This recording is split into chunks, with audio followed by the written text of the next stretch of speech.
En la fiesta de bodas de mi hermana, mi mamá se levantó y anunció a los 200 invitados. Al menos no fue un completo fracaso como Maya, la hija. Incluso su nacimiento arruinó mi vida y destruyó mis sueños. Papá asintió. Algunos niños simplemente nacen mal. Mi hermana se rió con crueldad. Por fin alguien dijo lo que todos pensamos. Toda la fiesta de la boda estalló en carcajadas a mi costa. Así que me fui en silencio y no miré atrás. A la mañana siguiente, mamá recibió una llamada que la dejó completamente pálida. Me llamo Maya y tengo 30 años. Mi hermana Clara tiene 28 y siempre ha sido la niña mimada de la familia. Ojalá pudiera decir que esta historia fue fuera de lugar. Mi padre no fue maestro para mis padres, pero lamentablemente no lo fue. Al crecer, me recordaron constantemente que yo era el hijo equivocado, el que supuestamente arruinó las perspectivas profesionales de mi madre y la posición social de mi padre. Verás, mi madre se embarazó de mí a los 20 años, justo antes de empezar la carrera de Derecho. Nunca me dejó olvidar que destruí sus sueños de ser una abogada exitosa. Mi padre, George, que pertenecía a lo que él consideraba una familia respetable, aparentemente se avergonzaba de que tuvieran que casarse tan jóvenes por mi culpa. Clara, en cambio, fue planeada, deseada y celebrada desde su concepción. El favoritismo fue flagrante durante nuestra infancia. Clara tuvo la adolescencia, clases de baile y costosas fiestas de cumpleaños. Recibí ropa usada y sermones sobre agradecer lo que tenía. Cuando Clara tuvo dificultades en la escuela, contrataron tutores. Cuando yo tuve dificultades, me dijeron que simplemente no me esforzaba lo suficiente. Los logros de Clara se celebraban con cenas familiares y álbumes de fotos. Mis logros se recibían con total indiferencia o con un ya era hora. A pesar de todo esto, logré pagar mis estudios universitarios con becas y trabajos a tiempo parcial. Estudié informática y conseguí un buen trabajo en una startup tecnológica justo después de graduarme. Fui ascendiendo con los años y finalmente me convertí en ingeniero de software senior en una importante empresa tecnológica, ganando 6 cifras a los 29 años. Compré mi propia casa, viajé y construí una vida de la que me sentía orgulloso. Clara, mientras tanto, abandonó la universidad 2 veces, vivió en casa hasta los 27 años y trabajó a tiempo parcial en tiendas cuando le apetecía. Pero cuando conoció a Eli, un hombre de familia adinerada, de repente volvió a ser una historia de éxito familiar. Su compromiso fue tratado como si Clara hubiera ganado la lotería, y mis padres inmediatamente comenzaron a planear lo que llamaron la boda del siglo. Los meses previos a la boda de Clara fueron una tortura. Cada reunión familiar se centraba en la planificación de la boda, y me excluían constantemente de las decisiones. Me trataban como una molestia cuando intentaba participar. Cuando me ofrecía pagar algo como regalo de bodas, mi madre se burló y dijo, no necesitamos tu caridad, Maya. Esta boda se merece solo lo mejor. Debí haber visto lo que se avecinaba en la recepción, pero sinceramente pensé que ni siquiera ellos llegarían tan lejos en público. La boda en sí fue preciosa, lo admito. Clara estaba espectacular, Eli parecía feliz y el lugar era absolutamente precioso. Mis padres se habían gastado una fortuna que no tenían para asegurarse de que fuera perfecto. Me sentaron en la mesa 12, casi al fondo, con unos primos lejanos a los que apenas conocía. Los amigos de la universidad de Clara, los compañeros de trabajo de Eli y varios familiares llenaron las demás mesas. Llevé a mi novio Mark como acompañante, y él ya percibía la tensión en la dinámica familiar. La cena transcurrió sin contratiempos. Conversé un poco con los primos, bailé con Mark algunas canciones e intenté disfrutar a pesar de sentirme como una extraña en la boda de mi hermana. Incluso hice un pequeño brindis cuando pidieron a los familiares que hablaran, breve y conciso, deseándoles felicidad a Clara y Eli. Pero entonces llegó el momento que lo cambió todo. Mi madre había estado bebiendo toda la noche, lo cual no era inusual. Siempre se ponía más expresiva y dramática después de unas copas de vino. Hacia el final de la recepción, de repente se levantó en la mesa principal, golpeando su copa de champán para llamar la atención de todos. Damas y caballeros, anunció, y su voz resonó por todo el salón, solo quiero decirles una cosa más sobre mi hermosa hija Clara. Todos se giraron para escuchar, esperando otro emotivo discurso de la madre de la novia. Yo solo prestaba atención a medias, pensando que sería más de lo mismo que había estado haciendo todo el día. Estoy muy orgullosa de Clara, continuó Ellen, con la voz cada vez más alta y teatral. Ha traído tanta alegría a nuestra familia. Es hermosa, es amable, es todo lo que un padre podría desear. Se detuvo, y pude ver la sonrisa de satisfacción en el rostro de Clara. Entonces, la expresión de mi madre cambió y me miró directamente desde el otro lado de la habitación. Al menos no era un completo fracaso como mi otra hija, dijo, y sus palabras resonaron en la habitación como un cuchillo. Incluso su nacimiento arruinó mi vida y destruyó mis sueños. La habitación quedó en completo silencio. Sentí como si me hubieran dado un puñetazo en el estómago. 200 personas me miraban fijamente, y sentía que me ardía la cara de vergüenza y rabia. Mark me agarró la mano por debajo de la mesa, pero me quedé paralizada. Mi padre, George, envalentonado por la crueldad de su esposa, decidió intervenir. Asintió con seguridad y añadió, algunos niños simplemente nacen mal. En realidad, no es culpa de nadie, pero algunos niños simplemente nunca cumplen con las expectativas de sus padres. El silencio se prolongó durante lo que pareció nuestro pero probablemente solo fueron segundos. Entonces, para mi horror absoluto, Clara se echó a reír. No una risa nerviosa ni una risita incómoda, sino una risa a carcajadas, cruel. Finalmente, Clara dijo, levantando su copa de champán. Por fin, alguien dijo lo que todos pensamos. Ahí fue cuando se armó la gorda. Los novios que habían recibido correos electrónicos empezaron a reírse entre dientes. Algunos de mis parientes se rieron nerviosamente. Incluso algunos invitados que apenas me conocían se unieron, probablemente pensando que se trataba de una broma familiar. Toda la fiesta de la boda estalló en carcajadas a mi costa. Me quedé allí sentado unos 30 segundos, contemplando la escena. Mi propia familia acababa de humillarme públicamente delante de 200 personas en lo que se suponía que sería una celebración. Me habían convertido en el chiste de su boda perfecta. Mark estaba furioso a mi lado, a punto de levantarse, probablemente para defenderme o confrontarlos. Pero le puse la mano en el brazo y negué con la cabeza. No iba a armar un escándalo. No iba a darles la satisfacción de verme derrumbarme en público. En cambio, me levanté en silencio, tomé mi bolso y salí. Mark me siguió y salimos de la recepción sin decir palabra. Las risas aún resonaban tras nosotros mientras caminábamos por el vestíbulo del hotel hacia el estacionamiento. Maya, dijo Mark una vez que llegamos al coche, eso era totalmente inaceptable. Deberíamos regresar por su lado. No, dije con firmeza. Ya terminamos aquí. Ya terminé con todos ellos. El viaje a casa fue tranquilo. Mark sabía que necesitaba espacio para procesar lo que acababa de pasar. Al llegar a casa, me senté en el sofá y lloré por primera vez en años. No solo por lo que habían dicho, sino porque finalmente entendí que nunca me verían como algo más que su decepción. Esa noche, tomé una decisión. Había terminado de intentar ganarme su aprobación o demostrar lo peor de mí a quienes ya habían decidido que no valía nada. Estaba harta de ser su saco de boxeo emocional. Estaba harta de todos ellos, pero sabía que debía ser inteligente. No podía tomar decisiones emocionales en un arrebato de ira. Durante los siguientes días, planeé cuidadosamente mi estrategia de salida. Primero, llamé a mi jefe y le pregunté si la oferta de la empresa para trasladarme a nuestra oficina de Seattle seguía vigente. Y así era. Acepté al instante y pedí el traslado más rápido posible. Dijeron que podrían haberlos reubicado en 6 semanas, lo cual era más realista de lo que esperaba inicialmente. Luego llamé a mi agente inmobiliario y puse mi casa a la venta. En esta situación económica, dada la ubicación y el estado de mi casa, confiaba en que podríamos venderla en 1 o 2 meses, sobre todo si yo estaba dispuesto a ofrecerle un precio competitivo. Y así fue. Después, llamé a la empresa de mudanzas que había usado antes y programé el empaque y la mudanza de toda mi vida al otro lado del país, coordinándose con mi horario laboral. También llamé a mi banco y les pedí que transfirieran una parte importante de mis ahorros a una nueva cuenta en otro banco, aunque mis padres no tenían información al respecto. Durante los días siguientes, consulté con un abogado sobre mis opciones con respecto a la hipoteca. Marqué el número de la compañía hipotecaria de mis padres. Verá, hace 5 años, cuando el negocio de mi padre estaba en crisis y se enfrentaban a una ejecución hipotecaria, yo había sido avalista en la refinanciación de su hipoteca para ayudarles a conservar la casa. Nunca me lo pidieron, me ofrecí porque, a pesar de todo, no quería verlos perder su casa. Aceptaron mi ayuda, pero nunca me la agradecieron, tratándola como si fuera algo que les debía. Hola, necesito hablar con alguien sobre cómo darme de baja como avalista de una hipoteca, le dije al representante. Resulta que el proceso no fue tan sencillo como esperaba. Como era avalista, era legalmente responsable de la deuda. Sin embargo, había opciones. Podía exigir que refinanciaran el préstamo sin mí, o podía invocar ciertas causas que requirieran un pago inmediato o una renegociación. Tras consultar con un abogado esa tarde, una de las ventajas de ganar buen dinero es tener recursos, supe que tenía varias opciones, todas perfectamente legales. La opción más sencilla era solicitar formalmente la baja como aval, lo que requeriría que mis padres cumplieran los requisitos para la hipoteca por su cuenta o buscaran otro aval. Dados los ingresos irregulares de mi padre y la falta de empleo de mi madre, esto era improbable. Si no podían refinanciar, tendrían que liquidar la hipoteca en su totalidad o podrían enfrentarse a una ejecución hipotecaria. También descubrí que, como avalista, había estado recibiendo copias de todos los estados de cuenta e historiales de pago de la hipoteca. A mis padres les habían impuesto pagos 4 veces el año pasado, algo a lo que no había prestado atención, pero que ahora cobraba mucha relevancia. El abogado me ayudó a redactar una carta formal a la compañía hipotecaria y a mis padres, solicitando que me eliminaran como avalista y dándoles 60 días para refinanciar o buscar alternativas. Pero antes de enviar esa carta, tenía que hacer una última llamada. El lunes por la mañana, apenas 36 horas después de la boda, llamé a mi madre. Maya. Ella respondió, con un tono sorprendentemente alegre. Estaba pensando en ti.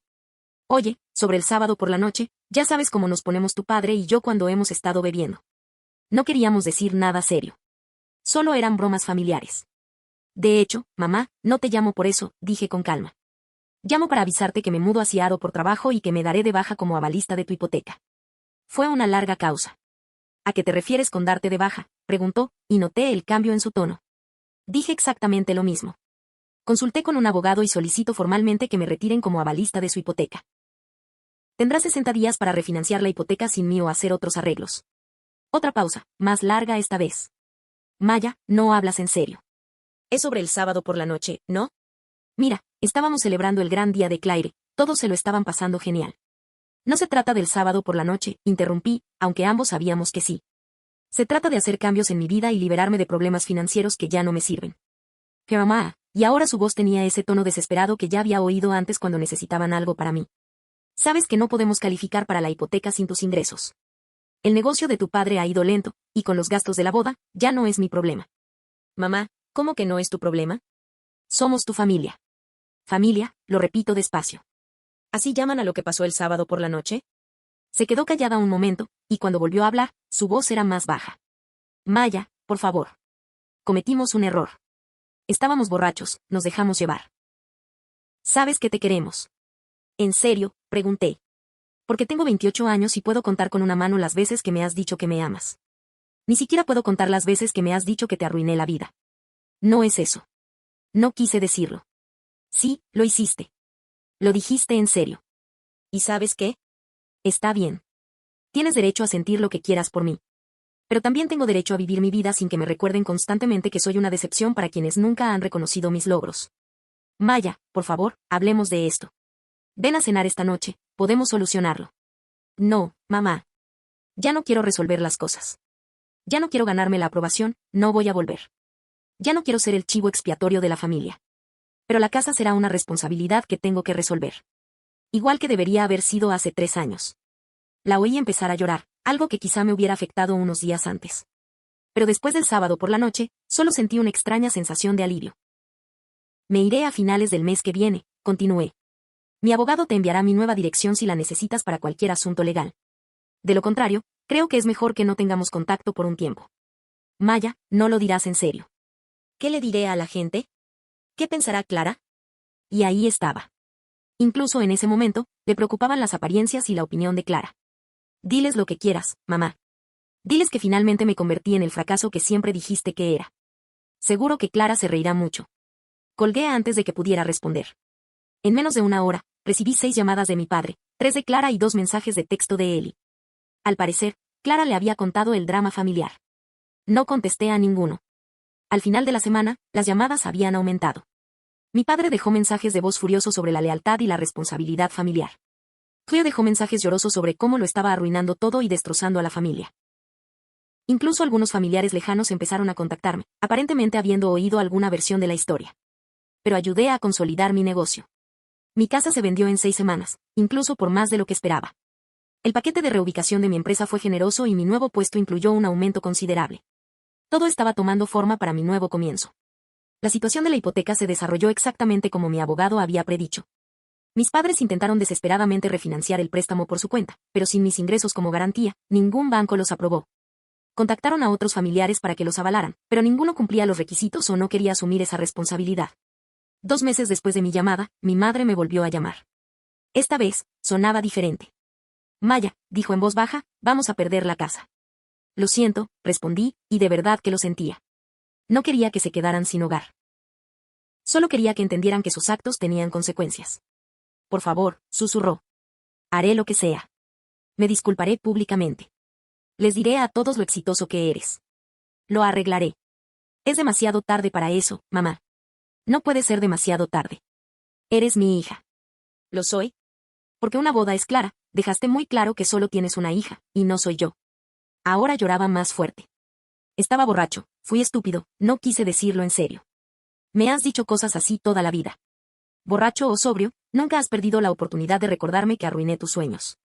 La única diferencia es que esta vez lo presentaste frente a 200 personas. ¿Qué quieres que haga?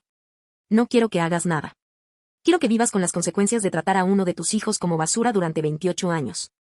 Maya, por favor, mamá, me tengo que ir. Mañana empiezo mi nuevo trabajo y necesito prepararme. Esa fue la última conversación que tuve con ellos en 6 meses. Durante esos 6 meses, me sumergí de lleno en mi nueva vida en Seattle. Mi nuevo trabajo fue desafiante y gratificante.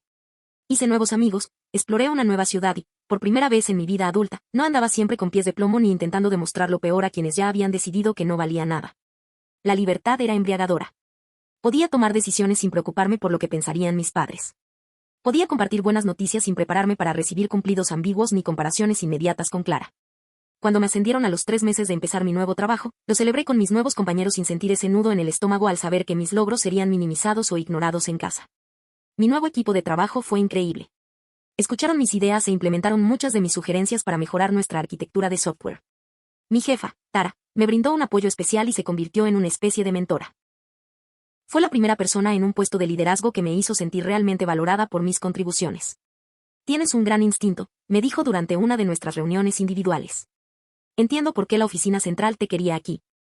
Eres justo lo que este equipo necesitaba. Comentarios como ese me tomaron por sorpresa. Había pasado tantos años oyendo que no valía lo suficiente que la auténtica locura me resultaba extraña. Pero poco a poco, empecé a interiorizar estos mensajes positivos y a recuperar la confianza en mí mismo. También empecé a cultivar amistades verdaderas por primera vez en años. En casa, siempre había sido reservada en mis relaciones, en parte porque temía que la gente viera en mí los mismos defectos que mi familia siempre señalaba. Pero en Seattle, conocí a gente que desconocía mi historia y podía verme tal como era. Estaba Isabel, una diseñadora gráfica que vivía en mi apartamento. Nos unió nuestra pasión compartida por el senderismo y los reality shows terribles. Era divertida y amable, y nunca me hizo sentir que tenía que ganarme su amistad. También estaba David, un colega que compartía mi pasión por las novelas clásicas de ciencia ficción, y Sophie, una mujer que conocí en una clase de cerámica y que tenía la risa más contagiosa que jamás había oído. Por primera vez, comprendí lo que se sentía tener gente en mi vida que realmente disfrutaba de mi compañía, no porque necesitaran algo para mí ni porque estuvieran obligados a tolerarme, sino simplemente porque les gustaba quien era. El contraste con mis relaciones familiares era marcado y doloroso. Estos nuevos amigos celebraban mis éxitos sin celos, me ofrecían apoyo en los momentos difíciles sin juzgarme y nunca me hicieron sentir como si estuviera andando con pies de plomo. Me hizo darme cuenta de lo anormal que había sido mi dinámica familiar. Mark y yo rompimos unos 2 meses después de la mudanza. La distancia fue dura, pero, sinceramente, el mayor problema es que él seguía intentando convencerme de que me reconciliara con mi familia. No entendía por qué le guardaba rencor por lo que él consideraba una mala noche. No entendía que no se trataba de una noche, sino de toda una vida siendo tratada como inferior.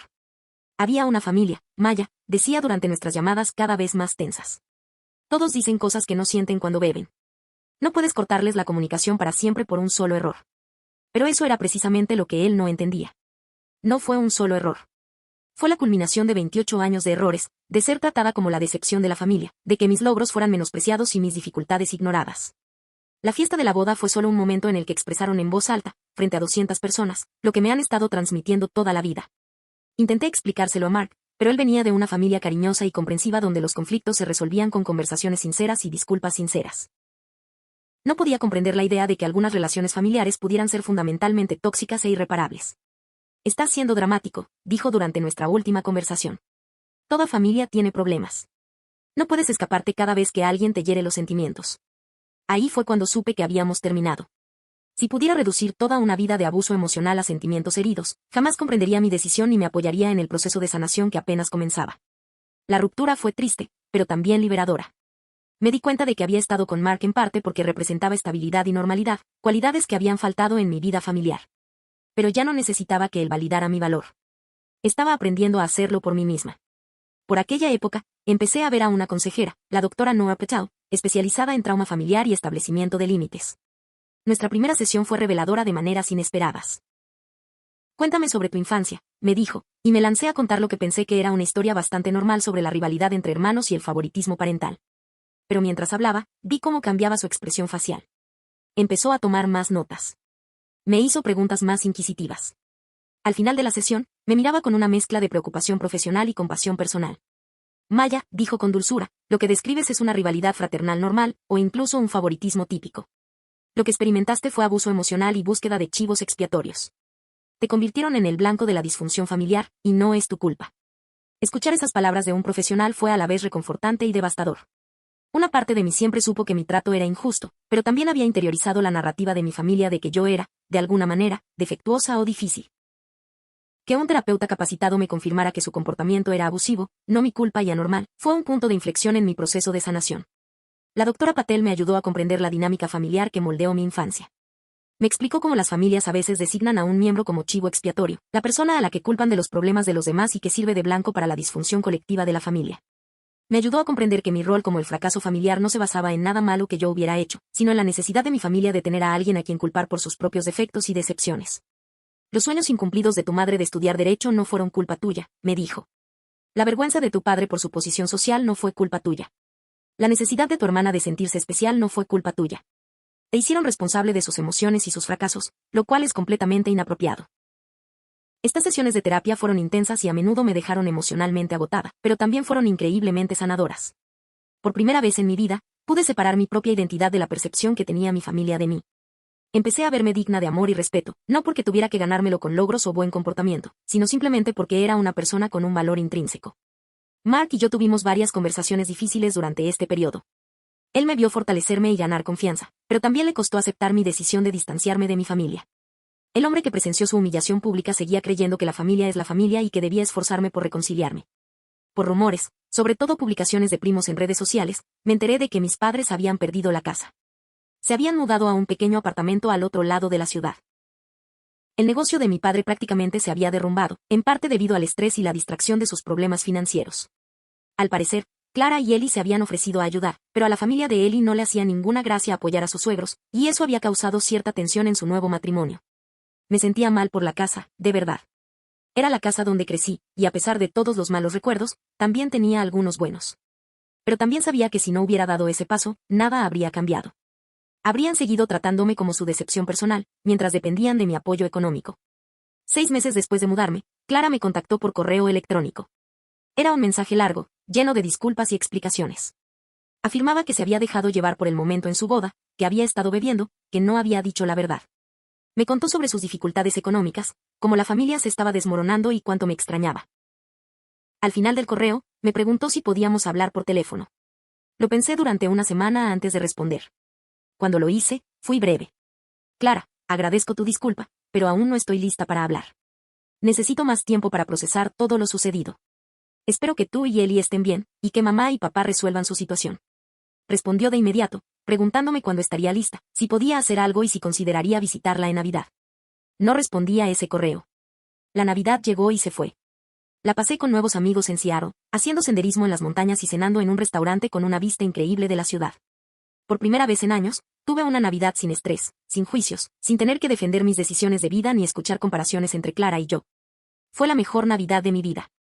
Aproximadamente un mes después de Año Nuevo, recibí una llamada de mi tía Nancy, la hermana de mi padre. Siempre nos habíamos llevado bastante bien, aunque no éramos muy unidos. Maya, dijo, espero que no te importe que te llame. Tu madre me dio tu número. No pasa nada, tía Nancy. ¿Cómo estás? Estoy bien, cariño, pero te llamo porque estoy preocupada por tus padres y por toda esta situación con tu familia. Dije, tía Nancy, agradezco tu preocupación, pero no, espera, déjame terminar. Sé lo que pasó en la boda de Clara. Tu prima Tara estuvo allí y me lo contó todo. Lo que hicieron tus padres fue inexcusable. Me sorprendió. Esperaba que me llamara y me sermoneara sobre la lealtad familiar y el perdón. Pero, continuó, también creo que deberías saber lo mucho que están pasando. No solo económicamente, sino también emocionalmente. Tu madre me llama llorando al menos una vez a la semana. Tu padre apenas sale del apartamento. Saben que la han cagado. Siento que estén pasando por un mal momento, dije, y lo decía en serio. Pero, tía Nancy, esto no fue solo una noche. Me han tratado así toda mi vida. Lo sé, cariño, y me avergüenza decir que no dije nada cuando debía. Vi lo diferente que te trataban en Clara, y debería haber dicho algo hace años. ¿Por qué no lo hiciste?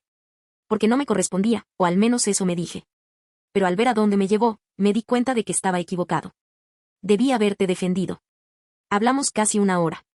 Me contó más sobre lo que había estado pasando con mis padres, sobre cómo el negocio de mi padre había fracasado por completo, sobre cómo mi madre había caído en una depresión que apenas podía funcionar la mayoría de los días. No te llamo para intentar convencerte de que arregle sus problemas, dijo hacia el final de nuestra conversación. Han hecho su cama, y tienen que acostarse en ella. Pero te llamo para decirte que si alguna vez decides intentar reconstruir algún tipo de relación con ellos, creo que ya aprendieron la lección. No sé si estoy listo para eso, lo admito. Está bien. Tú decides qué es lo mejor para ti. Pero Maya, por si te sirve de algo, quiero que sepas que estoy orgulloso de ti. Construiste una carrera exitosa, eres independiente, eres fuerte. ¿No merecías cómo te trataron? Esa llamada se me quedó grabada durante semanas. Fue la primera vez en mi vida que alguien de mi familia reconoció que el trato que me dieron mis padres estuvo mal. Fue una validación inesperada. Pero también me hizo reflexionar sobre lo que realmente quería de ahora en adelante. ¿Quería a mis padres y mi vida? ¿Quería una relación con Clara? ¿Era realmente el distanciamiento total lo mejor para mí a largo plazo? Decidí probar terapia para ayudarme a resolver estas preguntas. Mi terapeuta, la doctora Patel, me ayudó a comprender que mis sentimientos eran completamente válidos, pero también que tenía opciones más allá de la simple decisión de tener contacto total o nulo. Tú decides los términos de cualquier relación que tengas con tu familia, me dijo. No tienes que aceptar su comportamiento, pero tampoco tienes que cortar con ellos para siempre si no quieres. Puedes crear límites que te protejan, al mismo tiempo, permitan cierta conexión. Tras varios meses de terapia, decidí contactar a Clara. No para reconstruir nuestra relación de inmediato, sino para ver si estaba sinceramente arrepentida y dispuesta a reconocer el daño causado. Le envié un correo electrónico a finales de la primavera, casi un año después de su boda. Le dije que estaba dispuesta a hablar, pero que cualquier conversación debía incluir un reconocimiento real de lo sucedido y cómo me había afectado. También le dejé claro que aún no estaba lista para hablar con nuestros padres y que debía respetar ese límite. Respondió en cuestión de horas, accediendo a todo lo que le pedí y preguntándome cuándo podíamos hablar. Tuvimos nuestra primera conversación telefónica el fin de semana siguiente. Clara lloró casi todo el tiempo, disculpándose repetidamente y admitiendo que siempre había sabido lo injustamente que me trataban mis padres. Dijo que había sido demasiado egoísta y demasiado centrada en ser la favorita como para hablar, pero que perderme le había hecho darse cuenta de lo mucho que realmente valoraba nuestra relación. Sé que fui terrible contigo, dijo.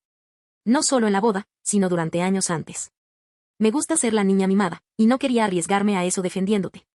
Ahora me avergüenzo de eso. Fue la conversación más sincera que habíamos tenido. No la perdoné de inmediato, pero agradecí su disposición a asumir la responsabilidad de sus actos. Después de eso, empezamos a hablar con frecuencia y poco a poco fuimos reconstruyendo nuestra relación. Me contó los problemas de su matrimonio. La familia de Eli, en efecto, no había apoyado a mis padres, lo que había generado una tensión constante. También me contó más sobre la situación de nuestros padres, que seguía deteriorándose.